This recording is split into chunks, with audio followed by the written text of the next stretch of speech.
حدثنا محمد بن اسماعیل حدثنا ابو نعیم حدثنا المسعودی عن عثمان بن مسلم بن حرمز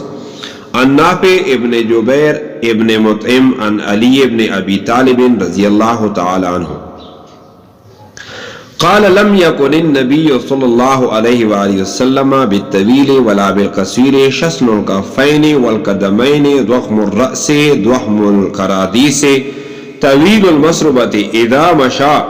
تكفأ تكفؤا كأنما ينحظ من سبب لم أرى قبله ولا بعده مثله۔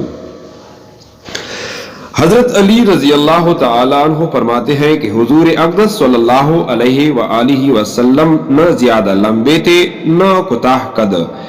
ہتھیلیاں اور دونوں ہاتھوں پر گوشت تھے کہ یہی صفات مردوں کے لیے اچھے ہوتے ہیں اس لیے کہ یہ قوت اور شجاعت کی علامت ہوتی ہیں، عورتوں کے لیے یہ صفات مذموم ہیں، ان میں اچھی نہیں۔ حضرت علی رضی اللہ تعالیٰ عنہ فرماتے ہیں کہ آپ صلی اللہ علیہ وآلہ وسلم کا سر مبارک بھی بڑا تھا اور اعضاء کے جوڑ کی ہڈیاں بھی بڑی تھیں، سینہ سے لے کر ناف تک بالوں کی ایک باریک دھاری تھی۔ جب حضور صلی اللہ علیہ وآلہ وسلم چلتے تھے گویا کسی اونچی جگہ سے نیچے کو اتر رہے ہیں۔ حضرت علی رضی اللہ تعالیٰ عنہ فرماتے ہیں کہ میں نے حضور اقدس صلی اللہ علیہ وآلہ وسلم جیسا نہ حضور صلی اللہ علیہ وآلہ وسلم سے پہلے دیکھا نہ بعد میں دیکھا۔ فائدہ،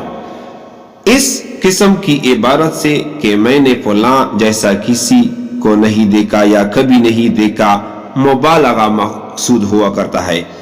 اس کے مثل نہ ہونے میں، لیکن حضور صلی اللہ علیہ وآلہ وسلم کے اوصاف میں مبالغہ نہیں ہے، اس لیے کہ وہاں کمال جمال ہی تعبیر سے باہر ہے۔ مناوی رحمت اللہ علیہ نے لکھا ہے کہ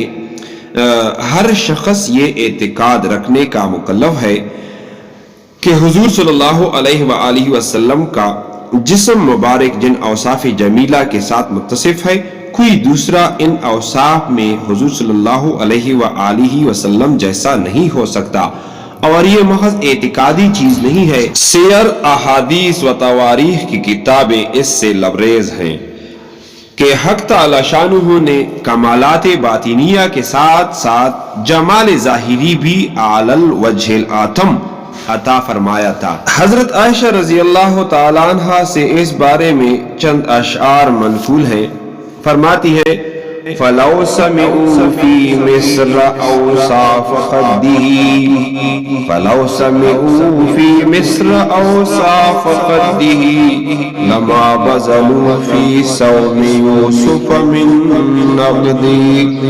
لَوَاحِيُّ زُلَيْخَا لَوْ رَأَيْنَ جَبِينَهُ لَوَاحِيُّ زُلَيْخَا لَوْ رَأَى جَبِينَهُ لَأَثَرْنَ بِالْقَطْعِ الْقُلُوبَ عَلَى الْعَيْنِ۔ حضرت عائشہ رضی اللہ تعالیٰ عنہ فرماتی ہے کہ زلیخا کی سہیلیاں اگر حضور صلی اللہ علیہ وآلہ وسلم کے چہرے انور کو دیکھ لیتی تو ہاتھوں کے بجائے دلوں کو کاٹ دیتی۔ بالکل سچ فرمایا۔ صحابہ کرام رضی اللہ تعالیٰ عنہم اجمعین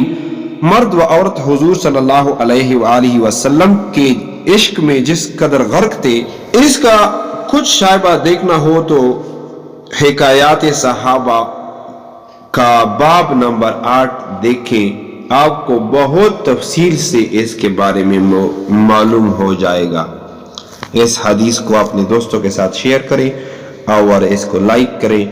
اور اس چینل کو سبسکرائب کریں۔ شکریہ۔ اور جتنی ویڈیو ہماری آپ کے سامنے آتی ہیں تو برائے مہربانی ان کو ایک بار ضرور کھولیں اور دیکھنے کی زحمت کریں۔ شکریہ۔